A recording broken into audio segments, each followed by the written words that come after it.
മനുഷ്യൻ്റെ ദൃഷ്ടികൾക്ക് പുറത്താണ് നീയെങ്കിലും, മാനുഷിക പരിഗണനകൾക്കകത്തല്ല നിന്റെ സ്ഥാനമെങ്കിലും ദൈവത്തിൻ്റെ ദൃഷ്ടികൾക്ക് അകത്താണ് നിന്റെ സ്ഥാനം. ഒരു സാധുവായ ഗർഭവതിയായ സ്ത്രീ 1000 സ്വപ്നങ്ങളുമായി അബ്രഹാമിൻ്റെ ഉപഭാര്യയാകുന്ന പദവിയിലേക്ക് ഉയർത്തപ്പെട്ട ഒരു സാധുവായ സ്ത്രീ ജീവിതത്തിൽ ഉയർന്ന അസാധാരണ വേദനകൾക്ക് നടുവിൽ അബ്രഹാമിൻ്റെ വീട്ടിൽ നിന്ന് സാറയുടെ കാഠിന്യ നിമിത്തം ഇറങ്ങി ഓടിപ്പോരുകയാണ്. അവളുടെ ജീവിതം വഴിമുട്ടി നിൽക്കുന്നു. പുറകോട്ട് നോക്കുമ്പോൾ കയറി ചെല്ലാൻ ആഗ്രഹമില്ല. മുറിവേറ്റ ഭവനമാണ് പുറകിൽ. മുൻപിലോട്ട് നോക്കുമ്പോൾ ഇറങ്ങിത്തിരിച്ച വീട്ടിലേക്ക് കയറി ചെല്ലുവാൻ മനസ്സനുവദിക്കുന്നില്ല. ആ വീടും കൂടും എന്നേ സ്മരണയിൽ നിന്ന് പോയി കഴിഞ്ഞു. ചുറ്റുപാടുകളിലേക്ക് നോക്കുമ്പോൾ സഹായത്തിനാരുമില്ല. ജീവിതത്തിൽ പ്രതിസന്ധികൾ ഉള്ളതല്ല കാരണം, പ്രതിസന്ധികളിൽ ആരും തേടിയെത്താനില്ലല്ലോ എന്നുള്ളതാണ് കാരണം. ജീവിതത്തിൽ ആരും തേടിയെത്തുവാനില്ല. ഇന്നലകളുടെ ഓർമ്മകൾ വല്ലാതെ വേട്ടയാടുന്നു. Abraham തേടിയെത്തുകയില്ല, Sara തേടിയെത്തുകയില്ല.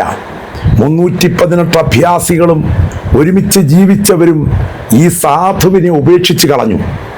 എന്നാൽ അവിടെ ദൈവത്തിൻ്റെ ദൂതൻ ഹാഗേറിനെ വിളിക്കുകയാണ്.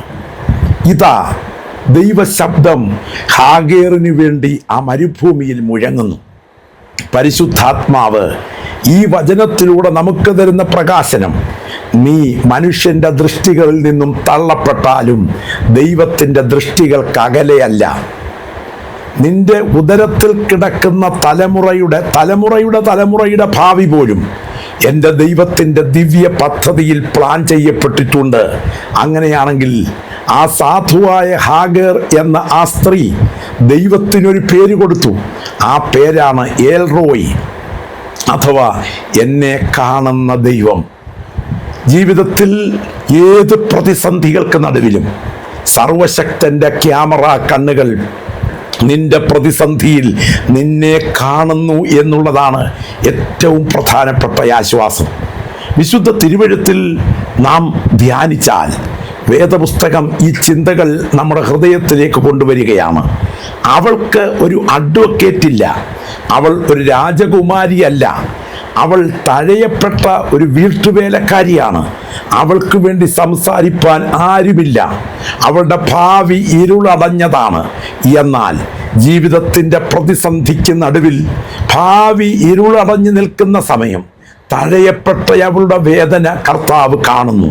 ഓർക്കുക, അവൾ വിചാരിച്ചു അധ്യായം ഇതോടെ അവസാനിക്കുകയാണ്. ഒരു സാധുവായ സ്ത്രീ, അതും ഗർഭിണിയായിരിക്കുന്ന സമയം, അവൾ അനുഭവിക്കുന്ന മാനസിക വേദന വാക്കുകൾക്ക് വർണ്ണിക്കാൻ കഴിയുകയില്ല.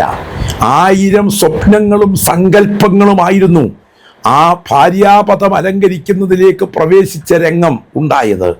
എന്നാൽ അവിടെ മനസ്സ് കഠിനമായി, ഹൃദയം കാഠിന്യപ്പെട്ടു. അബ്രഹാം ഇപ്പോൾ അവളെ ഓർക്കുന്നില്ല, ഒഴിവാക്കാൻ ആഗ്രഹിക്കുന്നു.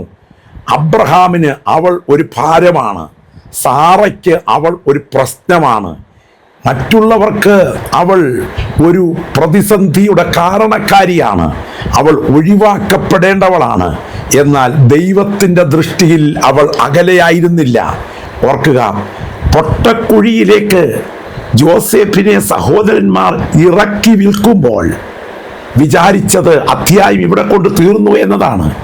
എന്നാൽ പൊട്ടക്കുഴിക്കപ്പുറത്ത്, കാരാഗ്രഹത്തിനപ്പുറത്ത്, സിംഹാസനത്തിനപ്പുറത്ത് ഈ തള്ളിയവരെ തന്നെ കരുതുന്ന രംഗം സർവശക്തൻ്റെ ദൃഷ്ടികൾ കൊണ്ട് കണ്ടെങ്കിൽ, ഒരു വിത്തിനെ ആ സ്ഥിതിയിൽ മാത്രമല്ല, ആ വിത്തിൻ്റെ അടുത്ത വൃക്ഷത്തിൻ്റെ വിത്തിനെ പോലും കാണാൻ കഴിവുള്ള കണ്ണുകളാണ് എൻ്റെ കർത്താവിൻ്റെ കണ്ണുകളെങ്കിൽ, മോശ നിങ്ങൾക്കറിയാം, ഞാങ്ങണ പെട്ടകത്തിൽ കിടക്കുമ്പോൾ ഇതവൻ്റെ അവസാനത്തെ അധ്യായമെന്ന് കണ്ടെങ്കിലും ആ ഞാങ്ങണ പെട്ടകത്തിൽ കിടക്കുന്ന നിസ്സഹായനായ ബാലൻ 30 ലക്ഷത്തിൻ്റെ വിടുതലിന് വേണ്ടി ഉപയോഗിക്കപ്പെടാൻ തുടങ്ങുന്ന അസാധാരണ പാത്രമാണെന്ന് എൻ്റെ ദൈവം കണ്ടത് യാഥാർത്ഥ്യമാണെങ്കിൽ, ഏലിയാവ് ചൂരച്ചെടി തണലിൽ നിരാശ കൊണ്ട് മരണം കൊതിക്കുമ്പോൾ ഉടലോടെ എടുക്കപ്പെട്ട് എതിർ ക്രിസ്തുവിൻ്റെ ഭരണനാളുകളിൽ പോലും ദൗത്യ നിർവഹണത്തിന് വേണ്ടി ഭൂമിയിലേക്ക് ഇറങ്ങി വരേണ്ട അസാധാരണ വ്യക്തിയായി ദൈവം കണ്ടെങ്കിൽ, കൈക്കുമ്പിളിലിരിക്കുന്ന 2 കാശുമായി ഭണ്ണാരക്കുറ്റിക്ക് അടുക്കലേക്ക് അടുക്കുന്ന ആ സാധുവായ സ്ത്രീയുടെ കയ്യിലെ പണത്തിൻ്റെ അളവ് എൻ്റെ നാഥൻ്റെ ദൃഷ്ടികൾ കണ്ടെങ്കിൽ, ഹാഗറേ, നിന്റെ ഇന്നത്തെ അവസ്ഥ മാത്രമല്ല, നീ ഇന്നായിരിക്കുന്നത് തന്നെയല്ല, നീ ആയിരിക്കാൻ പോകുന്ന അവസ്ഥയും കർത്താവിൻ്റെ കണ്ണുകൾ നന്നായി കാണുന്നു. ഇത് ഒരു ഏകാന്തതയുടെ സ്ഥലമാണ്, ഇത് ഒരു പ്രതിസന്ധിയുടെ സ്ഥലമാണ്, ഇത് ഒരു അനിശ്ചിതത്വത്തിൻ്റെ സ്ഥലമാണ്. ഇവിടെ നിന്റെ പേര് വിളിക്കുന്നവരാരുമില്ല.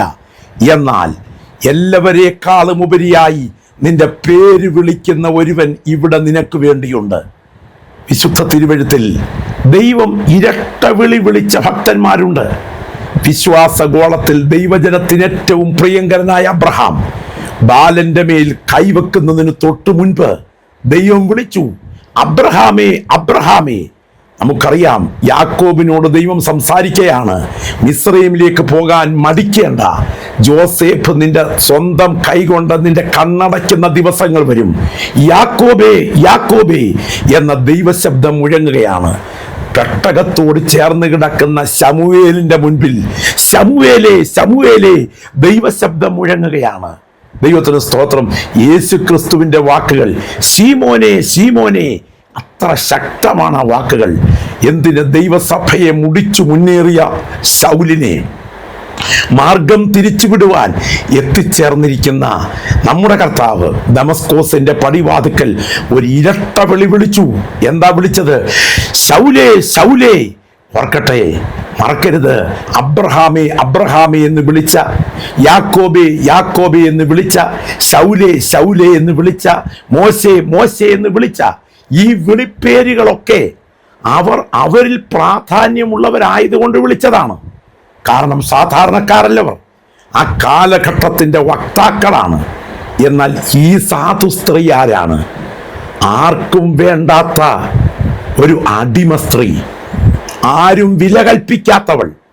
ഓർക്കുക, ആരും വില കൽപ്പിക്കാത്തവളെന്ന് ലോകം വിധി എഴുതി അവരുടെ സർക്കിളിന് പുറത്ത് തള്ളിയാലും, കരയുന്നവൻ്റെ കവിൾത്തടങ്ങൾ നനഞ്ഞൊഴുകുമ്പോൾ നിന്റെ ഭാവി മാത്രമല്ല, നിന്റെ ഉദരത്തിൽ കിടക്കുന്ന ജന്മം കൊള്ളാൻ തുടങ്ങുന്ന തലമുറയുടെ ഭാവി പോലും ദൈവത്തിൻ്റെ കാര്യപരിപാടിയിൽ അസാധാരണമായി പ്ലാൻ ചെയ്യപ്പെട്ടിരിക്കുന്നു. നിന്റെ ജീവിതത്തിൻ്റെ നിസ്സഹായതയുടെ ഇന്നത്തെ അവസ്ഥ എൽറോയ് എന്ന് ദൈവത്തിന് നാമകരണം ചെയ്യത്തക്ക വിധത്തിൽ നിന്റെ കണ്ണുനീർ നിന്നെ ചില പാഠങ്ങൾ പഠിപ്പിക്കുന്ന അധ്യായമായി, ദൈവിക വെളിപ്പാടുകളുടെ കലവറയായി ഈ മരുഭൂമിയെ ദൈവം മാറ്റുകയാണ്. ദൈവത്തിന് വേദപുസ്തകത്തിൽ പേര് കൊടുത്ത ഭക്തന്മാർ ജീവിതത്തിൻ്റെ പരിശോധനകളുടെ മൂശയിൽ സ്ഫുടം ചെയ്തിട്ടാണ് ആ പേര് കൊടുത്തത്. വെറുതെ കൊടുത്ത പേരല്ല. മല കയറുന്ന അബ്രഹാം യഹോവ ഇരേ എന്ന് പേര് കൊടുക്കാൻ കാരണം ജീവിതത്തിൻ്റെ പരിശോധനയ്ക്കകത്താണ് ആ പേര് വന്നത്. അമാലേക്ക് പോരാട്ടത്തിൽ യഹോവ നിസി എന്ന് മോശ പേര് കൊടുത്തത് ആ പ്രതിസന്ധിക്ക് നടുവിലാണ് പേര് രൂപപ്പെട്ടത്. അങ്ങനെയെങ്കിൽ നീ ഒഴുക്കിയ കണ്ണുനീരിൻ്റെ സ്ഥലം നിന്റെ ദൈവത്തെക്കുറിച്ച് ഇതുവരെ കാണാത്ത ചില ദൈവിക വെളിപ്പാടുകൾ കാണാനുള്ള അവസരമാക്കി ദൈവം മാറ്റുകയാണ്. അവൻ നിന്റെ ഭാവി അറിയുന്നു. അവൻ നിന്റെ ജാതകം കൃത്യമായി പ്ലാൻ ചെയ്തിരിക്കുന്നു. നിന്റെ കരച്ചിലിൻ്റെ ശബ്ദം അവിടുത്തെ കാതിൽ മുഴങ്ങുന്നു. മാത്രമല്ല, നിന്റെ ശോധനയ്ക്ക് നടുവിൽ നീ ദൈവത്തെ അടുത്തറിയുന്നതിനാൽ കണ്ണുനീരിൽ നീ ദൈവത്തെ മറ്റുള്ളവരിൽ നിന്ന് വ്യത്യസ്തമായി അറിയുന്നു. അതെ, ഈ മരുഭൂമി അന്ത്യത്തിൻ്റെ മരുഭൂമിയല്ല, ഇത് ശവസംസ്കാര വേദിയല്ല. അടുത്ത തലമുറയുടെ ഭാവി കൂടി ദൈവത്താൽ പ്ലാൻ ചെയ്യപ്പെട്ടിരിക്കുന്നു. നീ കരഞ്ഞ സ്ഥലം നിന്റെ വെളിപ്പാടിൻ്റെ സ്ഥലമാകും. ദൈവം നിങ്ങളെ അനുഗ്രഹിക്കട്ടെ.